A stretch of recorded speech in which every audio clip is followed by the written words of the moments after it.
STCU, in partnership with Launch Northwest, is sponsoring today's Connect Center on NonStop Local. Phones are open until 7 p.m. to answer your FAFSA questions for financial aid for trade school and college education. Coming up here on NonStop Local at 4, students across our region are applying for college, but reports show Washingtonians are leaving millions of dollars on the table. That's why we are launching a FAFSA Connect Center today, answering your questions about any questions you might have about federal student aid. And then later on, a lawsuit is challenging Washington's new law enforcement standards. Hear what local sheriffs want blocked before the April deadline. Plus, new materials are being developed in Post Falls for commercial and defense aircraft.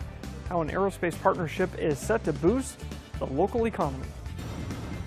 And we are still seeing some unsettled weather as we head into this evening, but everything quiets down as we kick off our weekend. In fact, beautiful conditions, temperatures headed up. Full look at that weather forecast. We'll see you back here in just a few minutes. NonStop Local at 4 starts right now.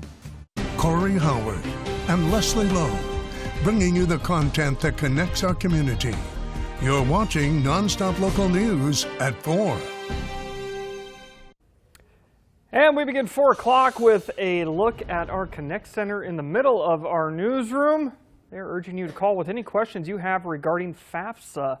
This afternoon, we're focusing on Washington students leaving money on the table when it comes to financial aid. Here are some of the percentages of high school seniors who have completed FAFSA applications according to a WSAC report. In 2022, around 50% of seniors, ranking Washington 49th nationally out of 50 states, slightly up to around 52% in 2023, only to fall again around 43% in 2024. So far, Washington remains ranked nearly last in the United States for percentage of applications completed. So let's bring in NonStop Local anchor Morgan Ashley now. And Morgan, you spoke with the president of STCU, the executive director of Launch Northwest earlier today about some of the misconceptions that people might have about this. And as we've been talking about it all week, building up to this, I've certainly learned a lot. Yeah, there's so much to learn. And one of the biggest misconceptions, of course, is that college is unaffordable. But filling out the FAFSA opens the doors to make school less expensive, at least get some help. Take a listen. The notion that college is not affordable is not correct. College is affordable to so many of us and to so many people. If we can get this, if we can get over this block of filling out the FAFSA, qualifying for a federal Pell Grant, qualifying for Washington College Grant. So it's almost like this little key, and there's a door, and we just need to unlock it. Okay. It was shocking to me that the rate is about 50% of students in our area specifically that want to do something after high school. 50%. In comparison to Seattle schools, 80% of those students after high school are moving on to do something. And so it just shows the disparity in our state. And then maybe there is an information gap. Maybe there is a key that we need to help with. And that's really what this Connect Center is all about, is answering those questions, dispelling fears, and making sure you can get financial aid that you deserve. And you've spent your afternoon, we started this at 3 o'clock, so you've been talking about this a lot with STCU and Launch Northwest. If someone wants to see that in-depth conversation there, that full interview, where can they find that? It'll be on our YouTube page. Again, it's 45 minutes, and that was just really the surface of everything. But if you look up NonStop Local KHQ on YouTube, the full thing is up there. You can watch it right now. A lot of good information. And again, we will continue talking FAFSA throughout the night. You can call the number there on your screen, 443-1111, if you have any questions. Our Connect Center is open again until 7 o'clock tonight. So please, now is the time if you are interested in learning more about this process. Meanwhile, in continuing coverage, a court in Pend Oreille County is now hearing the case of 4 sheriffs suing the state of Washington, the governor, and a legislator over new leadership requirements for law enforcement. Spokane's sheriffs of Spokane, Pend Oreille, Stevens, and Ferry counties are asking the court to block Washington from implementing the new requirements, which are set to go into effect on April 30th, including 5 years of uninterrupted experience, stiffer certification standards, and immediate removal for misconduct. Today, the court is taking up a motion to move these procedures to Thurston County, since this is where Olympia and the state capital is located and conducts business. Also new today, the sheriff's attorneys are also including a motion to stop the State Patrol from drafting a future oath due at the beginning of next month, since these requirements are under the scrutiny in courts right now. The sheriffs are not seeking a judgment on the constitutionality of the pending law enforcement leadership requirements, just a preliminary injunction to put enforcement of them on hold. A new partnership in Post Falls between an aerospace manufacturing company and the Air Force Research Lab could bring more jobs to our region. Their name, Advanced Thermoplastic Composites, or ATC. Staff say they use modern technology to create high-performance materials with high strength and at a low weight and fast production level. This partnership with the Air Force Research Lab and with other third-party companies means ATC staff are finding ways to create bigger and more advanced parts intended for use all across the world of aerospace, but specifically in commercial and defense using thermoplastics. You know, the aircraft industry and defense, there's a demand for lots of vehicles and lots of aircraft. So if you look at Boeing and Airbus, they're wanting to produce lots of planes every month. And in order to do that, you have to be able to scale. And thermoplastics allows you to scale at a very high rate. Staff at ATC say the new parts could be on your plane in the next 5 to 10 years, but they are hoping for sooner, and they expect to more than double the 100 jobs they currently offer over the next 3 to 5 years, utilizing their Skill Bridge partnership to hire service members in their last 180 days of service. All right, Corey, thanks so much. Let's get a look at that weather forecast because it's still a bit unsettled out there. In fact, gray skies, you can see that overhead and just over the Spokane River. Temperatures also on the cool side. We're sitting at 46 degrees right now in Spokane. We're in the mid-40s for Coeur d'Alene, 43 currently in Pullman, and just below that 50-degree mark in Chihuahua. Wind speeds still a little bit breezy. We've seen some wind gusts in excess of 40 miles per hour within the last 24 hours. They've come down to about 15 to 20 miles per hour currently. Back through central Washington, strongest wind gust to Ellensburg, 51 miles per hour, upper 40s around Hermiston and down through Pendleton. Now, satellite radar, you can see that little band of showers now sneaking over to the east of us. Areas down across 195 and 95, still seeing some very light shower activity.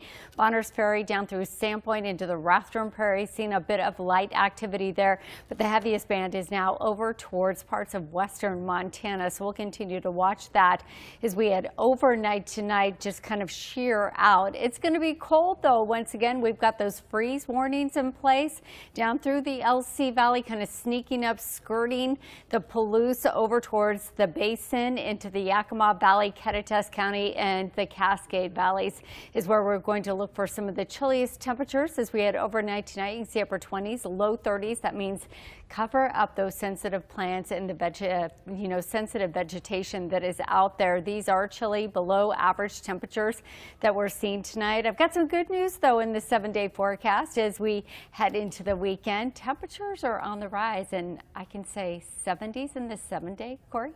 All right, I like it. Hey, still to come here on NonStop Local at 4. A tradition as old as time itself, if time was a couple years old. It's Patent Thursday, everyone. We got some patents that were approved today, from shooting pool to making sure you're safe and cool. Cool like cold, not cool like Fonzie. Anyway, that's coming up. Stick around for that. And a live look over Spokane. Looks a little bit ominous out there. We still have some unsettled weather underway. We'll get a full look at that 7-day forecast, though. And as promised, there are some 70s in that 7-day. We'll see you back here right after the break.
And welcome back, everybody. We're talking all things FAFSA today, and honestly, just one of those things that's so complicated and kind of scary for, I think, parents and future students trying to get into college. So we're here with Tracy from Whitworth.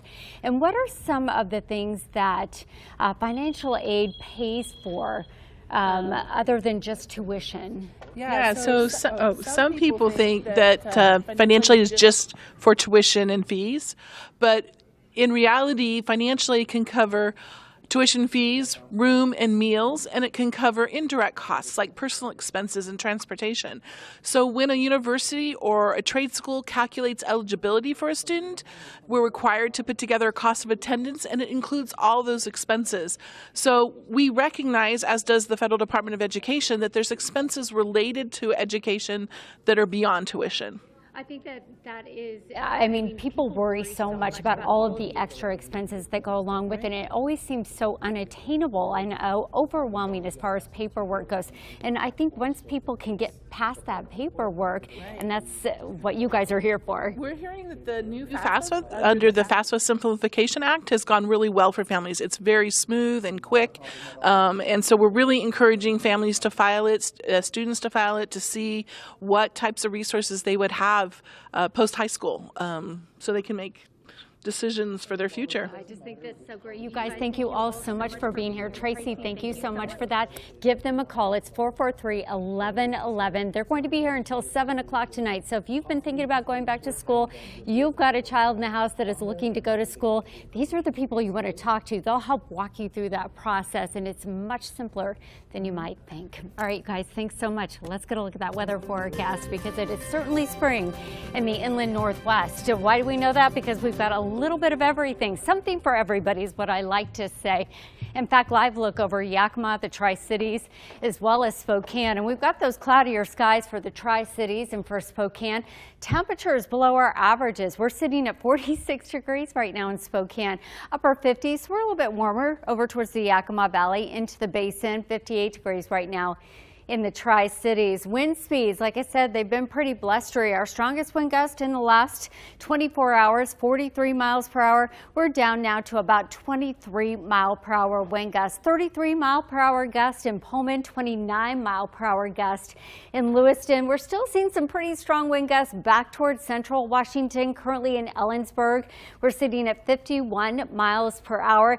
This can be complicated if you're driving a high profile vehicle, so please keep that in mind. If you're set to hit the road, that's for our truckers and delivery truck drivers, but it also means our higher, bigger SUVs out there. So satellite radar, you can see the band. We talked about that just a minute ago, really starting to shift to the east of us, over towards north and central Idaho, pushing over towards Montana. We still have some pretty active, unsettled weather down into the foothills of the Blue Mountains. Still seeing a little bit of light activity out there as well, but again, that'll shear out as we head overnight tonight.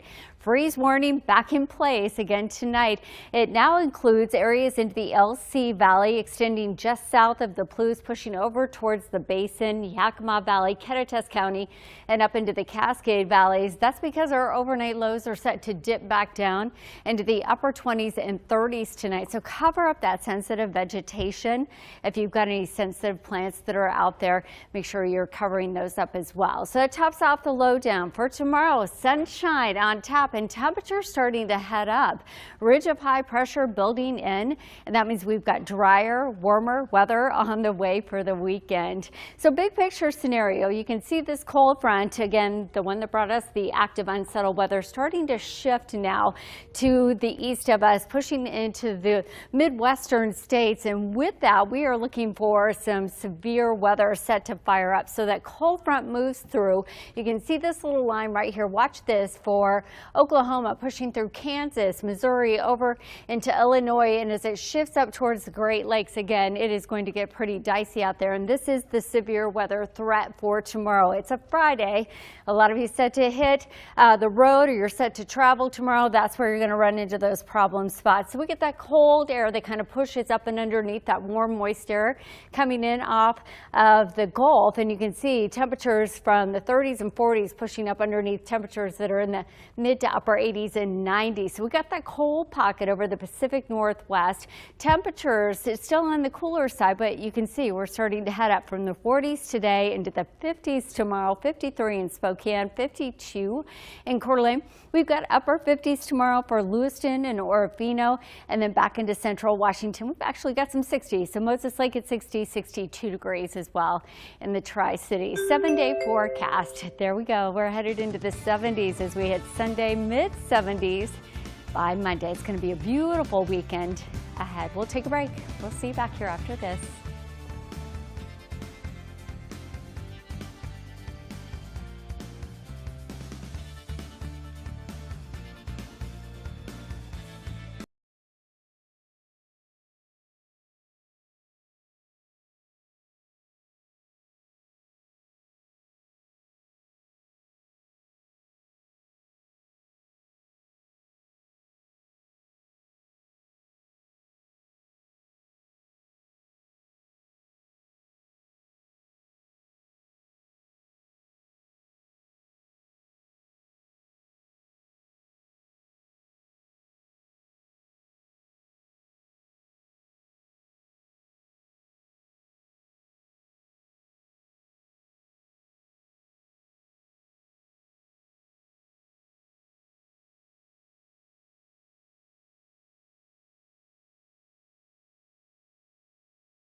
If you have an idea and you think it'll pay, see if it's been done on Patent Thursday. Yes, it is Patent Thursday. Our first patent today. Leslie, feel free to close your eyes here because I'm going to do some scene setting for you if you want. Okay, I'm going to close my eyes. Go ahead. It's Friday night. You got your best waist-high flared jeans on, giant Kodiak Bear belt buckle shining bright in the front, a thin, well-worn Aerosmith t-shirt that's probably 2 sizes too small, hugging your torso, a half-smoked cigarette dangling just below your handlebar mustache. You push open some saloon-style doors to your local smoke-filled bar on the exact beat that Slow Ride by Foghat kicks in. You got a Miller High Life in one hand, a pool cue in the other. You're ready to hustle some games. A guy named Lance over some 8-ball. The problem? It's not 1976, and smoking's not allowed in bars, and you're immediately asked to leave. Pool hustling is what we're talking about here. It's not what it once was in the 1970s, I presume. Do you? No. It's more sophisticated these days. A more sophisticated game requires more sophisticated entrants, Leslie. So enter patent number 0102686, the pool case stand. I just want to say I was too young to be in the bar in the 70s, so there's that. I didn't mean it like that. I just, whatever. Never mind. Okay, this is for the modern day pool player. Think of it like a golf bag. You've got slots for your cues, pockets for your chalk, and in even bigger pockets for your Miller High Lifes, you know, that you swear that you bought at the clubhouse or the bar. Comes with a handle and wheels for easy transport and offers a stable base for sturdy upright placement, which the patent says will allow the pool player to avoid injuries, increase their focus, and transport everything that they need to play pool very easily. It's not as cool or intimidating as the entrance I was describing earlier. Yeah, yours was kind of cool. Rolling in your gear versus just showing up with a cue and saying, all right, all right, all right. But probably more practical, so I don't know. I'll still go my 1976 ways when I play pool. But anyways, our next scene setting thing here for you. Okay. I do this when I need to close my eyes again? You don't need to, Okay, but well, I only do this when the patents are pretty self-explanatory and I need to beef up the explanation because otherwise it would literally take 10 seconds to tell you what these do. And we've got 22 minutes of show to fill here. So I like to take the scenic route. Buckle up. Buckle up. That's the thing, though, is this Leslie. where I close my eyes? Well, you don't have to. All right. Summer's coming. And how many times have you left your car baking in the hot sun, you return to it, the seats are hot, the steering wheel's hot, nothing you can do about that, right? But then you buckle up and your seatbelt is so hot you're thinking, this must be what cattle feel like when they get branded. The answer is no, but It wouldn't be, it'd be nice, Leslie, if you had air conditioning for your seatbelt, so none of that would happen. It would be lovely. Guess what? Patent number 0103042 is just that, the seat belt cooling system. It's something I didn't know I needed, You do but now? I always wanted. Yeah, the applicants of the patent are Hyundai and Kia, and they mentioned that there's not much to say about it because it's exactly what it sounds like. There's a cooling system built into the pillar trim where your seat belt retracts into. It operates in response to remote control signals so that when it's hot, you activate the cooler in the duct, and before you even get in the car to drive, your seatbelt is already to provide you with a fresh, cool feeling across your chest. Corey? Do you like that? Sure, why not? Seatbelt cooler. That's what's coming to cars pretty soon. Finally, Leslie, do you like perfume? Yeah. I've never been a cologne guy myself. I'm kind of a lotion person myself, yeah. I thought about it, but I'm already redolent enough, if you will, even if it's more like an Arby's beef and cheddar fragrance versus a Sandy Beach or something. That was? That's what that is. But the other thing that's always turned me off from perfumes and colognes is visually they're just boring. They're just little vials of liquid, and the liquid is just one color at that. Well, Corey, what if I told you that you can have a bottle of perfume or cologne that's 3 different colors? Like a Neapolitan ice cream, but with perfume? Like 3 layers. Well, that sounds like patent number 0103657, the liquid perfume having 3 layers and 3 colors and a manufacturing method thereof. That's the actual title. Okay, so this company uses oils and deionized water to create 3 different layers inside the same perfume bottle. Using science, the lower and middle layers dissolve into each other to create a middle layer, and thus giving it 3 different colored layers. So visually I get this, but does each layer smell differently? Like a bomb pop, like a popsicle? You have 3 different flavors, scent experiences? Is that what we're looking at? Not that I could find in the patent, but that's an interesting concept. The layers are just different visually. It appears to be the same scent, Corey. The colors mix, but you'll probably want to mix scents. No, you don't want to mix scents. Some people do, though. I don't know. It would have to work its way down before it could go. Anyways. I don't know. In answer to your question, I don't know if it smells different on different layers, but I'm going to go with no. We'll have to find out. Buy a bottle and let us know. We'll take a break. That's Patent Thursday.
Welcome back. A centuries-old sport getting ready to make a modern debut in New Jersey. Professional sumo wrestling will be featured in front of a crowd there next month. World Elite Sumo says it's the first independent professional sumo league established outside of Japan in more than, get this, 800 years. 800, okay. It'll be a 12-man tournament that stars elite wrestlers. They'll face off in a bracket-style format down to the last one standing there. What happened to the previous league 800 years ago? I don't know. Not a thing anymore. That's a good question. I was hoping we could go to break on that, but we'll take a break. But you got us instead. Sorry. We'll see you. We're not going to sue.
I'm trying to find out what happened to the other sumo league outside of Japan 800 years ago, and I'm coming up empty here. Well, I'm we sorry. had lots of thoughts, but no, we don't have any answers.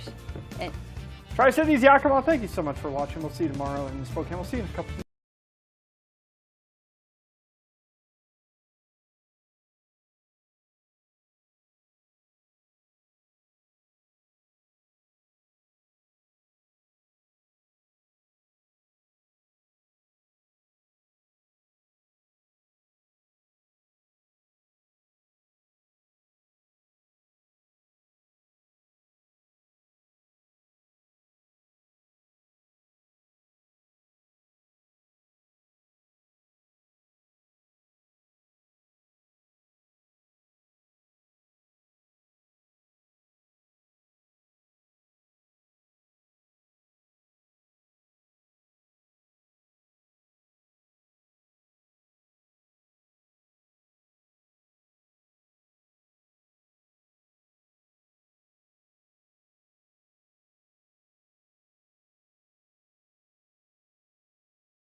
STCU, in partnership with Launch Northwest, is sponsoring today's Connect Center on NonStop Local. Phones are open until 7 p.m. to answer your FAFSA questions for financial aid for trade school and college education. Corey Howard and Leslie Lowe with content that connects our community. You're watching NonStop Local KHQ at 4:30. And yeah, we begin this 4:30 half hour looking at our Connect Center here in our newsroom. These guys are standing by to answer any questions you might have regarding the FAFSA process. We're continuing to spotlight federal student aid as many students and families are curious how to approach that process. I know for like a lot of people, it's a big question mark, you know, how am I going to afford school? There's a lot of people that are looking to give away money for kids that are trying to get their school paid for. After like watching Cody fill it out and listening to like him talk about it, I learned that even though you may not qualify for like government, like federal financial aid, like it's still like really important to fill it out so you can like use it for all these other scholarships that you might qualify for. And that's Cody and Ruby Schneider. I spoke with both of them yesterday, as well as their mom Stacy, as they shared their experiences with the process and how it's not just about trying to get federal loans and grants, because it opened other doors for them as well. And experience, according to them, that's coming up. They said it's pretty straightforward. It is simple. You can hear their story tonight in our 360 coverage coming up at 6:30. The free application for student aid is still open and can be filled out by 10 p.m. on June 30th. Being federal money, it is the largest source of aid offered for college students and trades workers. NonStop Local's J.R. Cottingham spoke with West Valley High School counselors about FAFSA's importance and a student who's been telling all her friends to fill out the form after she received loans. FAFSA stands for Free Application for Federal Student Aid. That free portion is why Spokane educators are expressing a large desire for senior students and their families to fill out the form. Besides taking roughly an hour to complete, it does not involve any physical losses. The government-based financial aid can, however, connect families, no matter their financial status, with grants and college loans of all amounts. Every single person, I just say, if you want a loan, if you want scholarships, anything, it's always worth to fill it out, because like if you fill it out and you don't get anything, that's fine, but if you don't fill it out, you never know. You could be missing out on anything. The FAFSA form requires background and financial information from both the student and their guardian. Scarlett Westner is a senior planning to attend Carroll College in the fall. She received a couple of loans from FAFSA, letting her friends know it's worth the time. And I've been telling them, I'm like, do it. If you want a loan, if you want anything, make sure to fill out FAFSA, even if you think you don't apply for it or qualify for it. 2025 data ranked the state number 47 in completing the FAFSA form, and Spokane educators tell me they want to turn that statistic around. It's also important for those of you who don't want to go to college, because you could change your mind over the summer. That FAFSA application could convince you to attend college, and even if you're attending a trades program, I'm told the FAFSA application can help you fund that. Reporting in Spokane, Giara Cottingham, NonStop Local. Thanks, Giara. And again, we're going to be talking about this subject all night here in the newsroom until 7 o'clock. You can call that number on your screen, 443-1111 right now. They are standing by in the Connect Center, ready to answer any questions that you might have. If you're a parent, if you're a grandparent, if you're a student in college or a trade school is in your future, is something you might need to know. So give them a call. They are ready to answer your questions right now. Meanwhile, checking on the pulse of downtown Spokane, the Downtown Spokane Partnership reports visitor foot traffic rose in the Business Improvement District during the first quarter compared to the same period last year. The partnership says foot traffic increased nearly 2% year over year, with January and February both seeing record visits. March brought a 27% jump over February, driven by major events and a surge in out-of-town visitors. President and CEO of the Downtown Spokane Partnership saying the rise in foot traffic shows, quote, how events and seasonal activity bring a surge of new energy and visitors into the area. Turning our attention to weather now. Leslie, you're seeing reports that snowpack remains far below average for our state here. That's no good. Yeah, and we knew that that was going to be an issue kind of rounding out our winter months, that's for sure. So Corey, Washington State is facing drought conditions this spring despite heavy flooding just a few months ago. The Spokane Riverkeeper posted this graphic reporting snowpack levels in Spokane are at about 54% of normal, barely above the lowest years on record. Forecasts now point to extremely low summer river flows and another very dry season ahead.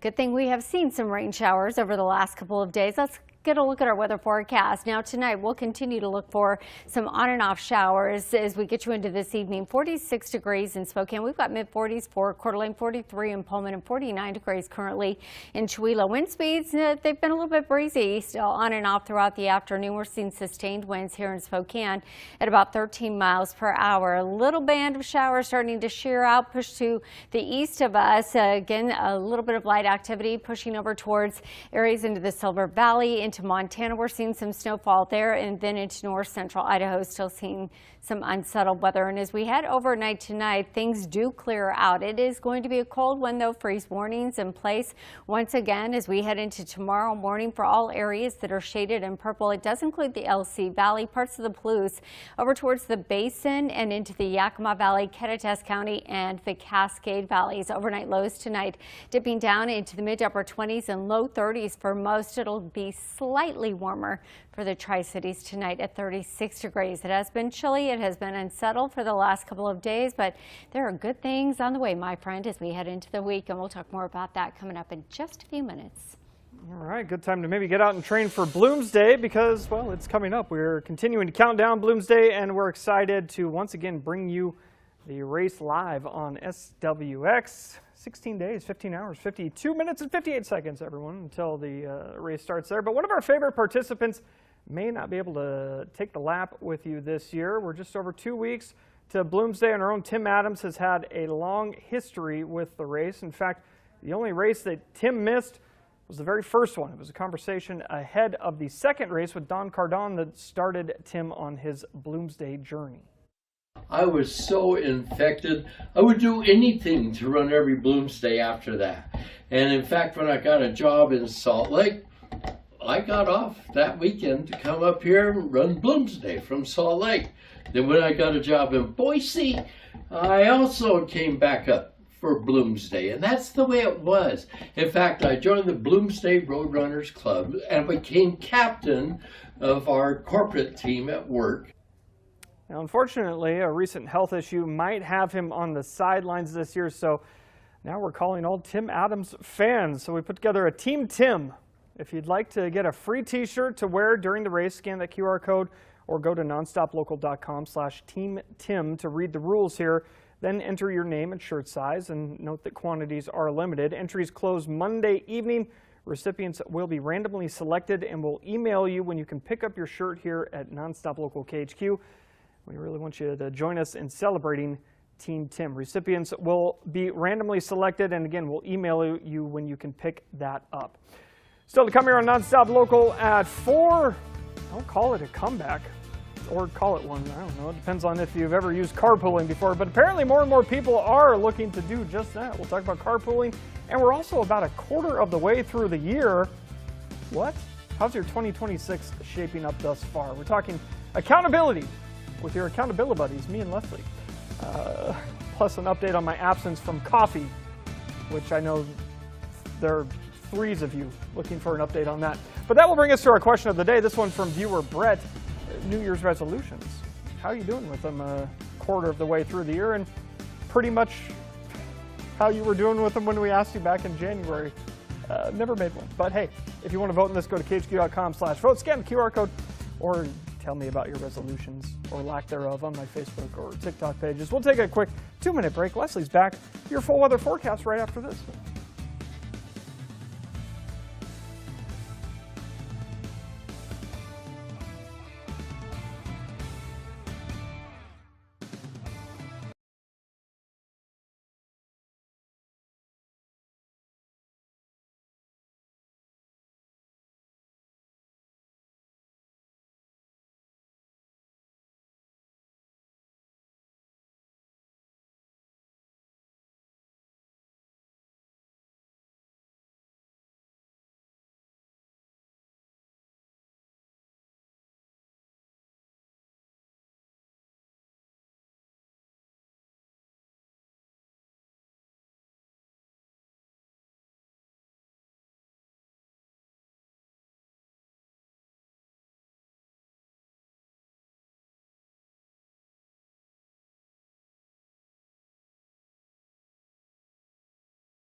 And welcome back again. We're talking all things FAFSA today, getting you ready for college, and there's money available that maybe you don't even know about. So we're talking with Bridget now from Launch Northwest.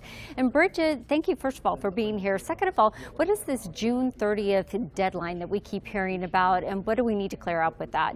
Yeah, that can be confusing. So I guess the easiest way to think about the deadline is when you're filling out an application, you want to be looking for the dates of the school year you're attending, not when you set up the application. So there's an overlap of applications open at the same time. Right now, you could still register for summer, and that's a 25-26 school year. So the 26-27 opened in October, and it is open for that school year. So the June deadline is the end of the school year. So this June, the 25-26 application will close. Okay. But the 26-27 is still open until next June. Until next So June. it will always open the October before the school year, and it will close at the end of that term, which would be summer. What is a question that you guys have gotten so far with the calls that has stood out to you? One of the questions that we have been receiving is related to maybe recent job loss or change of income. And so I've had a few of them call right now asking, what can we do? Our financial aid isn't reflective of our current circumstances. And so students can reach out to their financial aid offices of the colleges they're attending or plan to attend to work out with that circumstance, go through their appeal process. And each college may look a little bit differently of how that goes, but all they need to do is reach out and request that process. Great information, you guys. Thank you again so much for being here. And remember, if you've got questions, give them a call. They're going to be here until 7 o'clock tonight. It's 443-1111. So much good information. We're going to cover more on this coming up in just a bit. Right now, though, let's get a look at that weather forecast because it feels like spring, that's for sure. We have got pop-up showers. We've also got, again, the possibility of some little snow flurries here and there, depending on your elevation.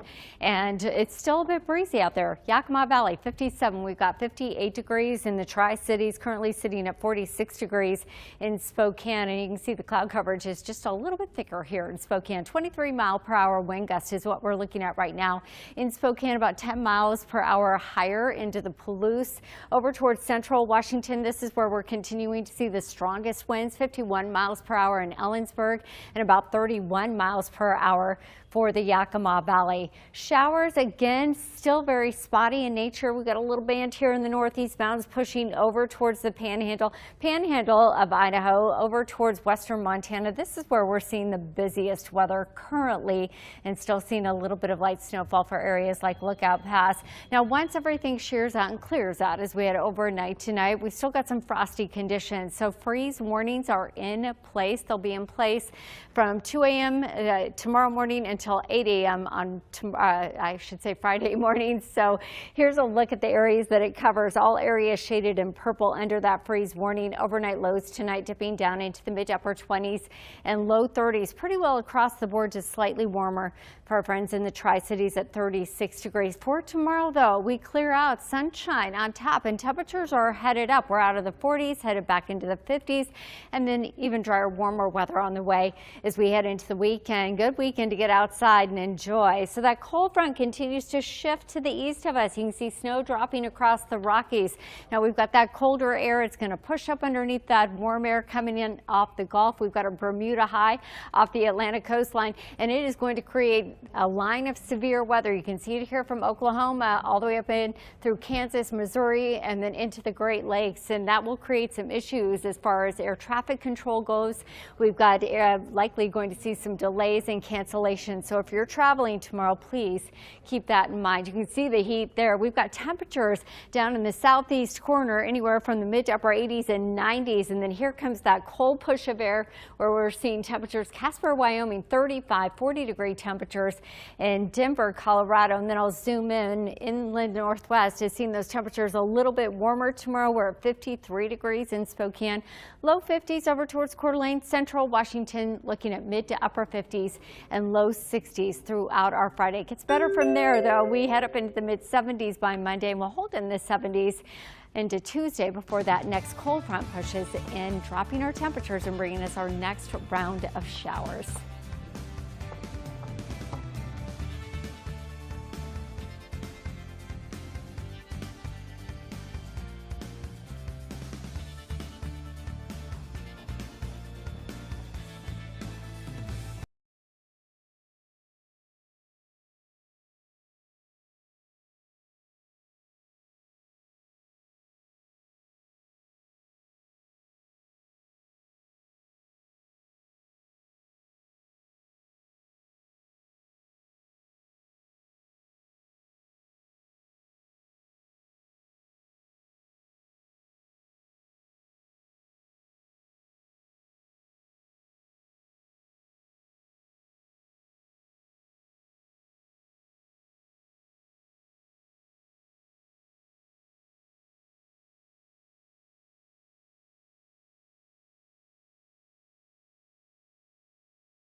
All right, Leslie, close your eyes. No, you don't have to do that. I was like, are you going to put me in a bar in the 70s again?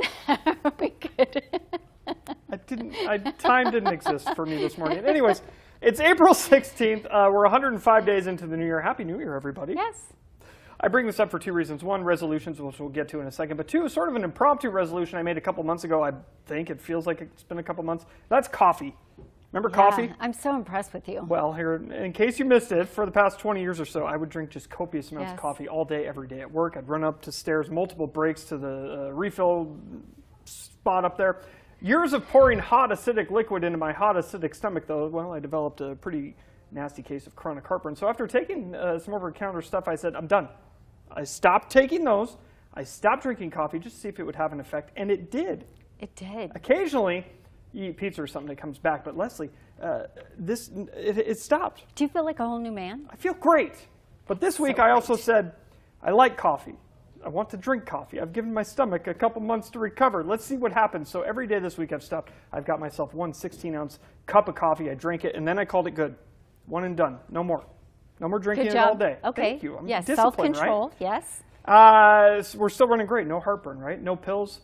Only 4 days into this experiment, the barista already knows my order. Shout out to Tandy at 37th Starbucks there. So I bring all this up because there was sort of an impromptu resolution I made for myself. But the other day, viewer Brett asked during our viewer question of the day submissions there, what resolution did you make this year, and did you keep it? Well, if you've made it 105 days into 2026 and you're still going strong, you're doing pretty good. Data shows about 64 to 80% of people give up on their resolutions and goals within the first 1 to 2 months. In fact, the second Friday in January is known as Quitter's Day. I didn't know that, Quitter's Day. Yeah. But if that's you, know that you can always start over if you feel, or if you fell off the horse. Start small and look for the tiny wins along the way. You don't have to eat the elephant all at one time. I like that. You don't have to, but every year we ask what your resolutions are, and most of you seem to say that you don't really make them. It's true. I don't.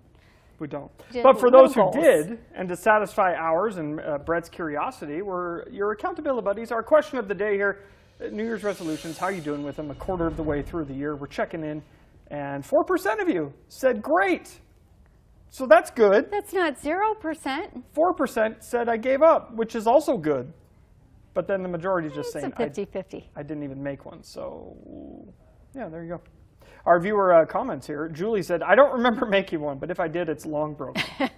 It's been long gone. Yeah. It was that second Friday, Quitter's Day. Quitter's Day. Quitter's Day. Tina says, my goal was to eat more of a Mediterranean-type diet, more veggies, fruits with whole grains. That lasted about half a day. The best of intentions, yes. Yes, Ferg says, tried. Did not make one, but still putting my seatbelt on. Hey, sometimes that's all you can ask for, right? You know what? It's the little things. Look for the little wins. It's the little wins. Don't eat the elephant. All at one time. All at one time. We'll take a break. We'll be right back. Talk about carpooling.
Hey, carpooling. Is surging across the country with more commuters looking for ways to cut costs and deal with those rising gas prices. Yeah, it's not a bad idea at all. Apps like Scoop are seeing a big spike in use, reporting a 40% jump in rides from February to March. Many companies are asking employees to return to the office, and high fuel prices are pushing more people to share their commutes. Scoop CEO Jeremy Zucker says it's about more than just savings. It relates to a couple of things. The price of fuel is a big one. Certainly, many companies, secondly, have been asking their employees to be in the office more frequently. For some, the social side of carpooling, just as important. Zucker says the experience can be very connected. Oh, well, he was going to say something to back up what I just said, but he was going to say that. Right. Something like more cities are offering incentives like free transit rides. The push for cost-efficient eco-family commutes continues to grow. Sometimes it's about the friends we make along the way. It is all about the friends that we make along the way. Carpool. Sometimes, if you want. We'll take a break. We'll be right back.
Now is the point in the show where I apologize to Leslie for implying that she was old enough to go into a smoky bar.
STCU, in partnership with Launch Northwest, is sponsoring today's Connect Center on NonStop Local. Phones are open until 7 p.m. to answer your FAFSA questions for financial aid for trade school and college education.